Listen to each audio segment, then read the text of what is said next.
Halo, Assalamualaikum warahmatullahi wabarakatuh. Perkenalkan, nama saya Nanda Niranjana dengan stambuk F551-19035. Saya akan menjelaskan seminar internasional tentang ICTeX yang dimoderatori oleh Rifdial Asar, Eskom Mkom pada room pertama. Pemateri pertama adalah Arif Bramantio Wicaksono Putra. Dan materi seminar yang diberikan yaitu suatu konsep baru dalam tahap reproduksi genetik algoritma untuk prediksi curah hujan. Yang pertama itu perkiraan curah hujan yang mempertimbangkan variabel iklim seperti suhu udara, kelembaban udara, tekanan udara, dan kecepatan angin. Dikategorikan ke proses skolastik dan non-skolastik. Algoritma genetika digunakan untuk mengoptimalkan seluruh koefisien model sehingga hasil yang diperoleh cukup akurat. Sebuah konsep baru dalam tahap reproduksi disebut pembelahan dari CS, dirancang untuk meningkatkan kinerja algoritma genetika. Dalam hal kecepatan dan akurasi juga dilakukan dengan menerapkan AG tanpa CS. Hasilnya dengan kecepatan proses AG dan CS adalah perkiraan 9,6 kali lebih cepat daripada CS. Ada beberapa kunci-kunci pada algoritma genetika pembelahan diri MISO ARX, yaitu yang pertama itu deskripsi masalahnya. Deskripsi masalahnya adalah yang pertama yaitu jumlah air hujan dalam sebulan mempengaruhi jumlah curah hujan. Curah hujan adalah elemen dari hydrometer, koleksi partikel cair atau padat dengan jatuh untuk mengembang di atmosfer. Yang kedua itu mendefinisikan individu. Mendefinisikan individu, komposisi nilai yang menyatakan solusi untuk suatu masalah. Yang ketiga itu penentuan proses kromosom. Ada berbagai bentuk kromosom. Kromosom biner dibentuk dari gen memiliki nilai 0 dan 1. Kromosom string terbentuk dari gen dengan nilai string. Kromosom kombinatorial terbentuk dari gen dinilai dari urutannya. Yang keempat itu determinasi nilai kebugaran. Nilai kebugaran adalah ukuran dari seberapa baik solusi yang diekspresikan oleh suatu individu. Yang kelima itu membangun data pelatihan. Yang keenam, konversi dari individu ke solusi. Yang ketujuh, strategi pembangkitan penduduk. Dengan demikian, pembangkitan populasi awal tidak disandarkan pada jumlah individu yang ditetapkan, tetapi berdasarkan fitness pendahuluan. Yang terakhir itu adalah ada elitisme, adalah pemilihan individu yang memiliki kebugaran terbaik sebagai individu yang unggul. Itu ada strategi orang tua. Proses perubahan nilai gen dilakukan melalui tahap reproduksi genetik. Yang pertama itu persilangan antar orang tua. Yang kedua, mutasi gen untuk induk terpilih. Jadi kesimpulan dari penelitian ini adalah jenis tahapan reproduksi dari pembelahan CS meningkatkan kecepatan proses menuju solusi optimal, meminimalkan jumlah generasi, dan mendekati MSC ideal dibandingkan evolusi genetik tanpa reproduksi CS. Kemudian genetik algoritma paling baik digunakan sebagai pemodelan deret waktu non-tipe stasioner. Terbukti dalam hal prediksi curah hujan dengan variabel input seperti data historis, curah hujan, suhu udara, dan kelembaban udara, dan kecepatan angin. Selanjutnya ke pemateri yang kedua, pemateri Marde Pasma Alasa dengan judul kinerja menggunakan pengenal ekspresi wajah jaringan neural konvolusional. Pertama, deteksi wajah. Deteksi wajah mendapat area wajah merupakan langkah penting untuk mengurangi komputasi yang tidak perlu dalam proses selanjutnya dan meningkatkan akurasi pengenalan ekspresi. Yang kedua itu adalah ekspresi wajah. Input pada tahap ini citra wajah dan outputnya adalah kelas wajah yang teridentifikasi ekspresi. Itu ada juga tahap pengujiannya. Tahap pengujian pada tahap pengujian, hasil percobaan menunjukkan bahwa arsitektur VGG 16 dilatih menggunakan Adam output Adam dengan pembelajaran penilaian 0,001.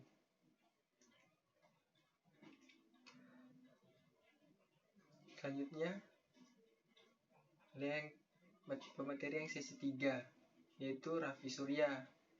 Ini tentang deteksi penyakit Down syndrome menggunakan convolution neural jaringan. Singkong tidak asing lagi dengan kita. Singkong merupakan tanaman yang banyak ditemukan dengan berbagai manfaat. Salah satunya manfaat singkong adalah sebagai pengganti nasi. Selain itu, singkong merupakan bahan pokok di beberapa daerah Indonesia. Provinsi Lampung merupakan penghasil ubi terbesar di Indonesia.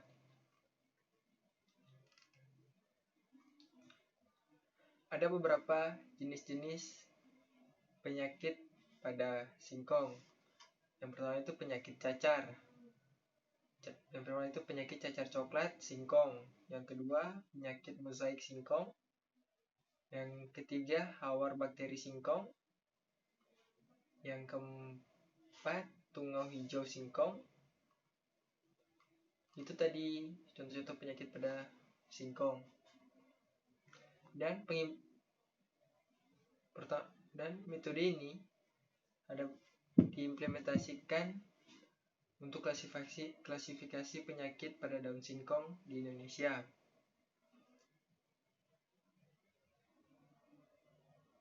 Penelitian ini memiliki tingkat akurasi yang diperoleh dari model yang dibangun oleh 0,8 untuk proses pelatihan, untuk proses validasi.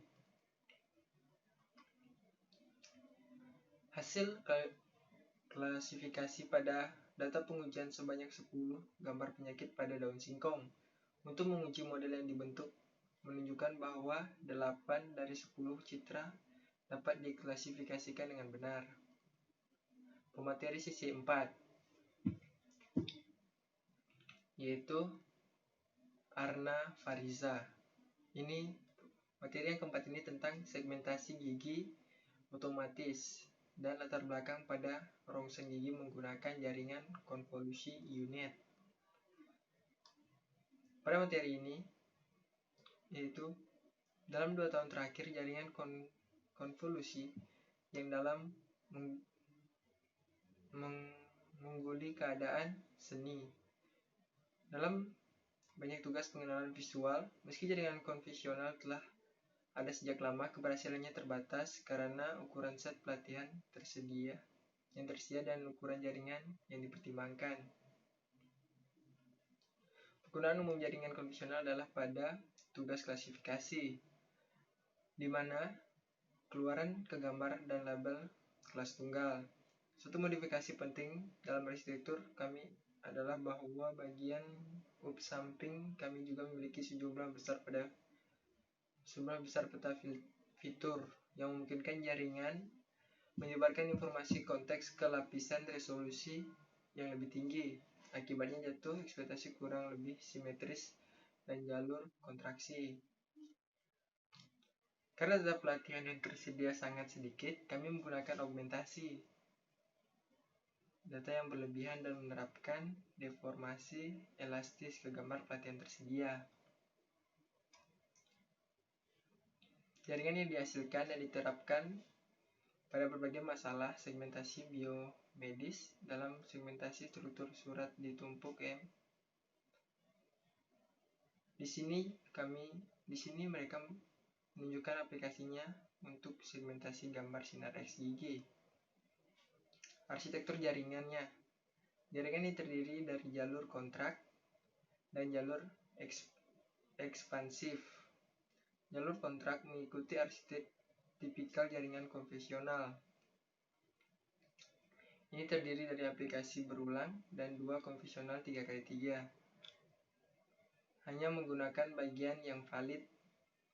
Masing-masing diikuti dengan unit linear yang diperbaiki dan proses dan operasi penggabungan dengan langkah 2. Jadi kesimpulan dari penelitian ini adalah arsitektur UNet mencapai kinerja tinggi pada tugas segmentasi gigi. Kelas yang paling umum tersegmentasi dengan kemiringan dadu lebih 70% berkat argumentasi dengan penggundulan elastis. Ia dapat dilatih dengan sejumlah gambar pelatihan yang lipat lebih rendah daripada dalam aplikasi jaringan. Selanjutnya sesi 6. Materinya adalah gede indrawan. Materi ke-6 ini adalah tentang penanganan line breaking pada aksara Latin Bali menggunakan aplikasi web transliterasi sebagai bagian dari bahasa Bali di mana-mana belajar. Pengenalan dari penelitian ini adalah yang pertama itu kajian ini bertujuan untuk melestarikan bagian dari budaya lokal Bali. Yang kedua itu menganalisis penanganan pemutusan baris pada aksara Bali. Yang ketiga, ada dua aturan praktis yang harus diterapkan. Yang pertama itu tidak ada pemutusan baris yang diperbolehkan antara suku kata dan tanda cluster. Yang kedua, tidak ada pemutusan baris yang diperbolehkan sebelum tanda baca. Yang keempat, di sini penelitian ini menambahkan perspektif tertentu dan memperkuat pengetahuan transliterasi. Metode penelitian ini menggunakan analisis penanganan line breaking pada bahasa Latin Bali. Menggunakan Hanacaraka pada dasarnya menerima input dan output teks Latin Bali. Adapun hasil dan analisis dari percobaan ini adalah yang pertama itu ada 13 tahap transformasi.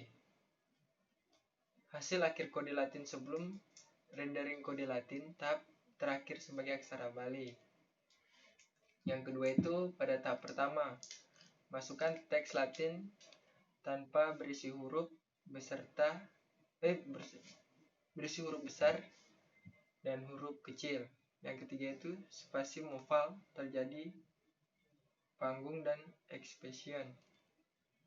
Yang keempat transformasi yang dalam kasus ini untuk kondisi tertentu melibatkan dua suku kata.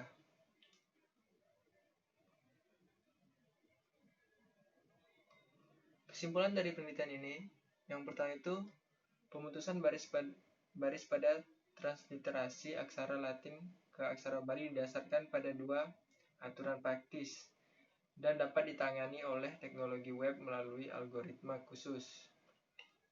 Yang kedua itu kajian penanganan line breaking ini menambah perspektif tertentu dan memperkuat pengetahuan transliterasi. Yang ketiga, pekerjaan masa depan untuk memperkaya dan memperkuat pengetahuan transliterasi.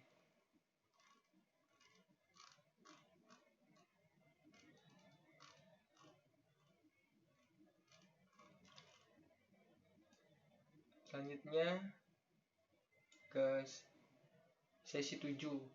Ke sesi 7 yang materi dibawakan oleh Nyoman Prayana Trisna tentang memanfaatkan fitur morfologi untuk penandaan part of speech bahasa Indonesia di bidirectional LSTM.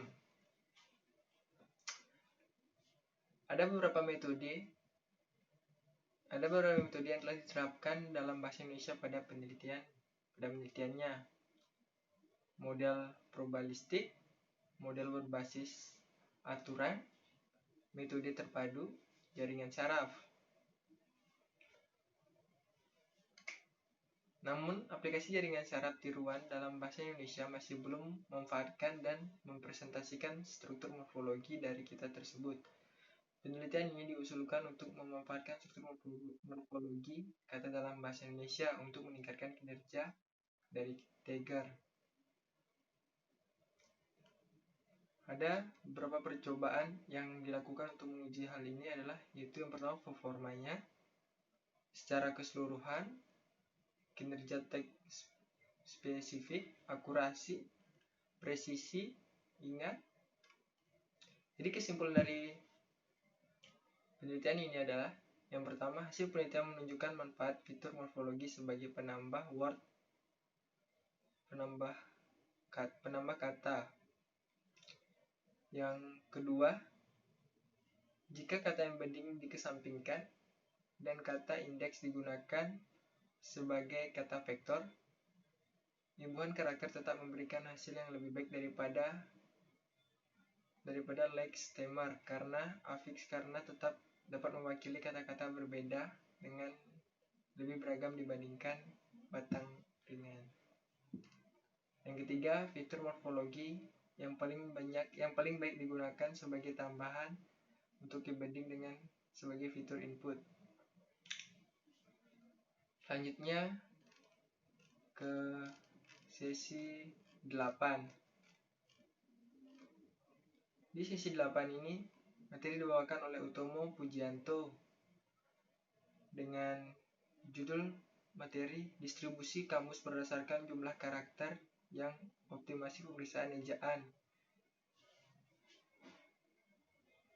Ada beberapa kesalahan terjadi dalam penggunaan ejaan.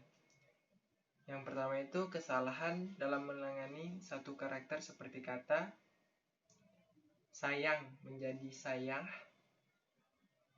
Yang kedua, kesalahan dengan penyisipan satu karakter seperti kata sayang menjadi sayang. Yang ketiga, salah dengan menghilangkan satu karakter seperti sayang menjadi savan. Kesalahan yang menukar dua karakter yang berdekatan seperti kata sayang menjadi sayan. Kesalahan dua kata yang tidak spasi seperti kata sayang aku menjadi sayangku. Penelitian ini menggunakan metode pemeriksaan ejaan dalam saran kata. Evaluasi adalah penelitian untuk meliputi pencarian kata. Hasilnya total data yang diuji adalah 1622 kata. Berdasarkan pengujian terdapat 100 kata error dari data pengujian. Akurasi algoritma DLD pada jarak edit 1 dan 2 adalah 75%. Jadi kesimpulan dari materi ini adalah saran kata yang dihasilkan dari 3 spasi memiliki jumlah saran kata berbeda, tetapi memiliki saran kata terbaik yang sama. Yang kedua, hasil saran kata dapat dikatakan efisien jika menampilkan saran kata yang tepat dengan jumlah saran kata yang sedikit. Selanjutnya, sesi yang terakhir yang dibawakan oleh Trisna Ari Rosinto dengan judul materi identifikasi dimensi yang sesuai pada fusion cubes menggunakan sinonim, hypernym, dan hiponim. Ada kebutuhan analisis yang kompleks dari para pengambil keputusan, mungkin memerlukan berbagai data kubus yang tersebar di kubus heterogen pada pembuatan keputusan. Perlu mendapat kubus yang relevan sebanyak mungkin sesuai kriteria mereka. Model multidimensi adalah teknik struktur data yang digunakan untuk mengoptimasikan kebutuhan data pergudangan. Yang pertama itu ukuran, yang kedua dimensi, yang ketiga hierarki, yang keempat hierarki, Jadi kesimpulan dari penelitian ini adalah yang pertama, metode yang diusulkan yaitu dengan menggunakan identifikasi dimensi yang sesuai. Yang ketiga, tingkat kesalahan dari metode yang diusulkan lebih tinggi dari metode ini, hanya menggunakan sinonim tetapi tidak signifikan. Yang terakhir, berdasarkan F-measure, yaitu skor keseimbangan antara recall dan presisi, maka metode yang diusulkan memiliki nilai V-measure yang lebih baik daripada metode baseline yang digunakan hanya sinonim. Itulah tadi penjelasan resume tentang IC-TEX. Sekian dan terima kasih.